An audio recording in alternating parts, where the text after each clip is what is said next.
The cold hits you the moment you drop below the cedar line. It comes up from the ground, from the limestone itself. The way cold in caves always does. Not wind, not weather. Just the earth holding a temperature it has kept for 10,000 years and has no interest in negotiating.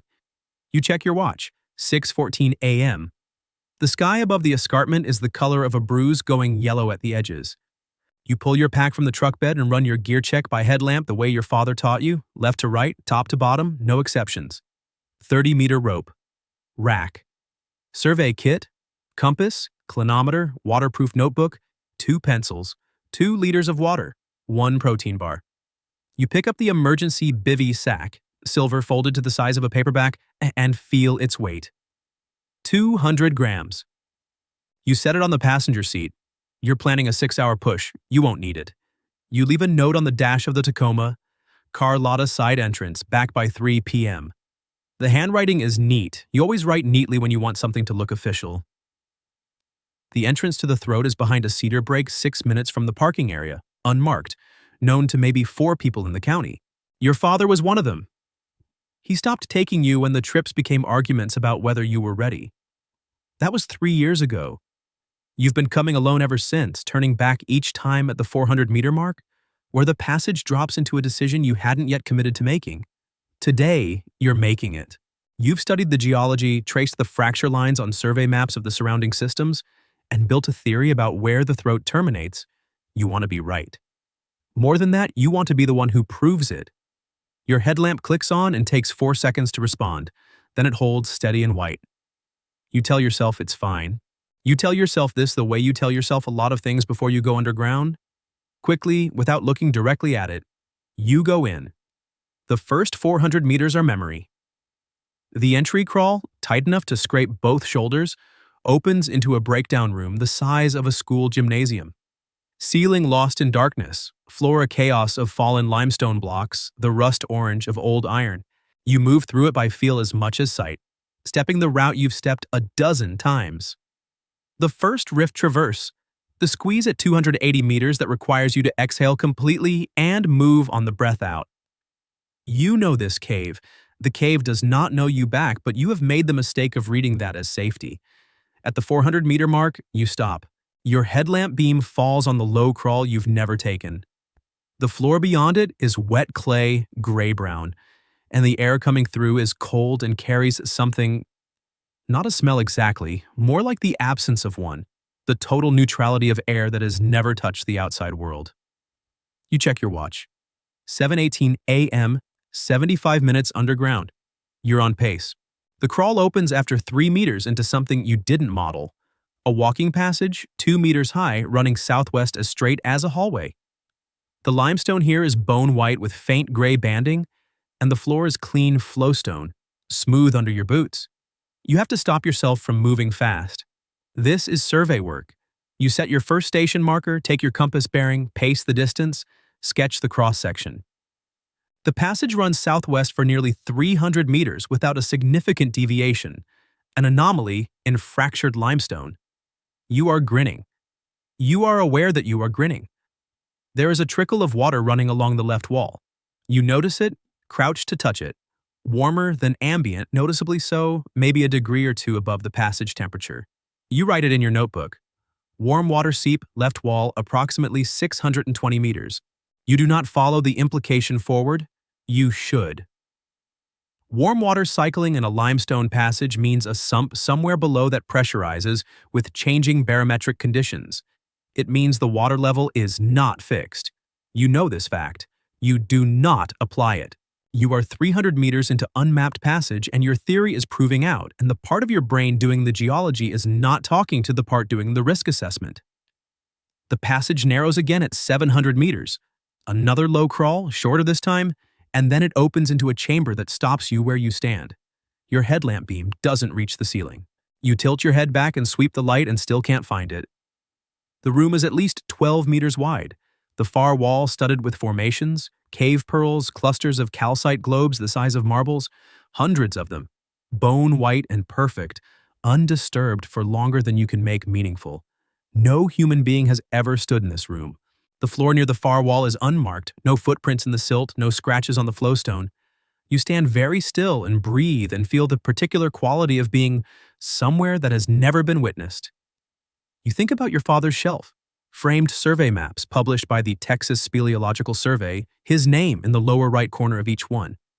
You think, this will be the one. You think mine. The floor slopes sharply downward to the south, and there is air moving through a slot in the south wall. A sustained, subtle current that means passage. Moving air means the system continues. It also sometimes means water, but you are thinking about the passage, not the water. You check your watch, 9:22 a.m. You have time, you tell yourself. You have time. The slot requires a body length of tight crawling through wet clay that coats your forearms and knees gray, and then it opens into a descending rift and you can hear it before you see it. Not a trickle. Moving water, plural, a low, constant sound like a conversation happening in another room. You descend toward it and find the sump at 1,100 meters. A passage floored entirely by black water, still looking on the surface, but with a slow, deep current you can sense more than see. On the far side, 8 meters across, the passage continues into darkness. You kneel and put your hand in. The cold is immediate and specific. A clean 10 degrees Celsius, the kind of cold that doesn't ache at first. It just informs you flatly what it is. You pull your hand out and dry it on your jacket and stand and look at the far side for a full minute. You are the furthest human being ever into this cave. The passage continues. You go in, 6 kicks, you count them. The crossing takes maybe 12 seconds and you pull yourself onto the far ledge, gasping, coughing, already shivering, your chest tight with the cold. Your headlamp is still on. You are through. You reach into your chest pocket and take out your waterproof notebook. Open it to your survey page. The paper is intact.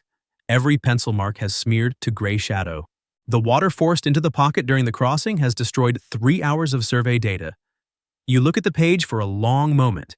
Then you close the notebook, put it back, and keep moving because you are through and the passage continues, and you can re-sketch from memory later. This is what you tell yourself. You are still telling yourself things quickly without looking at them.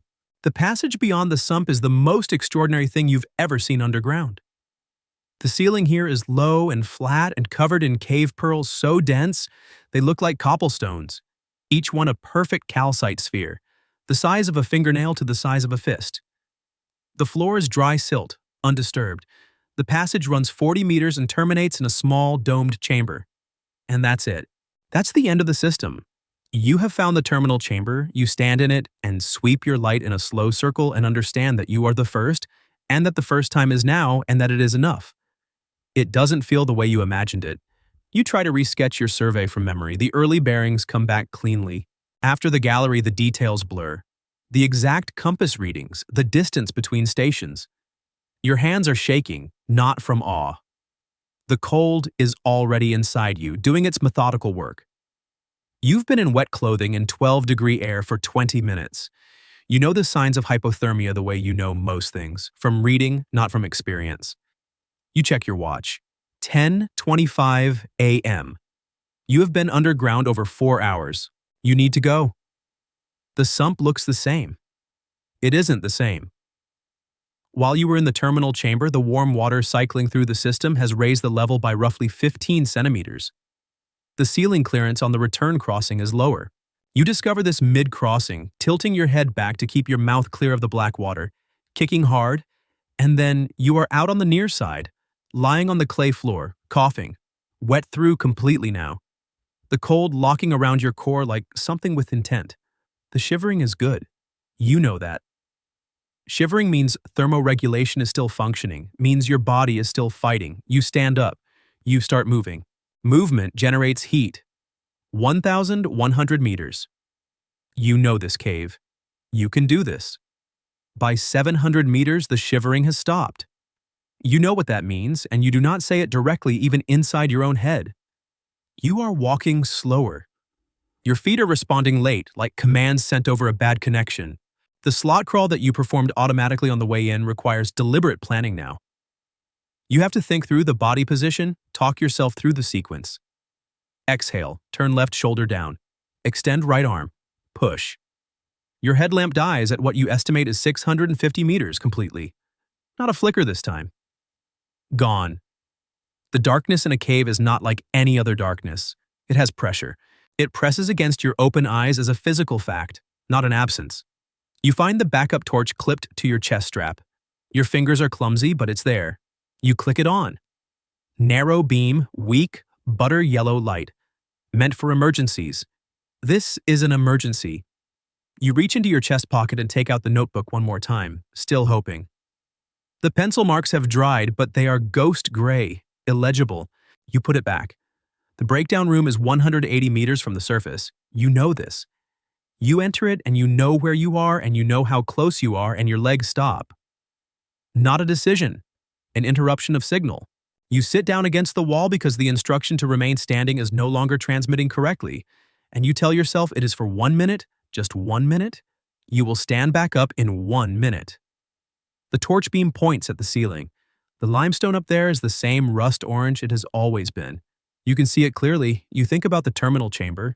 You think about the cave pearls, the way your light scattered off them into 100 small points, the way it looked like something more than stone, the way it was enough. It was enough. The thought has weight even now. It is not sufficient weight, but it is real. You think about the note on the dashboard. Back by 3 p.m., you think about the shelf. You think about your father teaching you, when the cave starts talking, stop and listen. You remember hearing the warm water trickle and writing it down and moving on. You understand now that you heard it. You just didn't stop. The torch is still on. The darkness that arrives doesn't come from outside. It simply is, the way the cave has always simply been. Before you entered it, after you leave it. Without you as a necessary fact at all. 3 days later, a search team works through Carlotta's main system and finds nothing. A volunteer acting on a hunch pushes through the cedar break and finds the entrance to the throat. They find you in the breakdown room at 180 meters, the backup torch dead beside you, its bulb still intact. It simply ran down. In the cab of the Tacoma, on the passenger seat, under the note that said, "Back by 3 p.m., there is a folded piece of paper, drawn the night before in ballpoint on regular paper. A preliminary sketch. The entry route, bearing changes, station markers, the sump location circled twice. The master map kept outside the cave because it was too important to risk. Safe. Dry. Found on day 3 when safe and dry no longer changed anything. You made the right decision for the wrong reason, at the wrong moment, and no one looked in the truck until it was already settled. Every year, experienced cavers, people with real gear, real training, and real skill, die in systems they knew well on trips they had done before. Not because they were reckless in the way we usually mean that word, because caves are among the last environments on Earth that do not negotiate, do not offer a second read on a bad decision, do not care what you came to prove. The most dangerous thing you can carry underground is not a weak battery or a missing bivy sack. It is a story you have already decided to tell. The cave will not be in it. Leave a detailed itinerary with someone who knows exactly where to look, not on your dashboard, with a person before you go.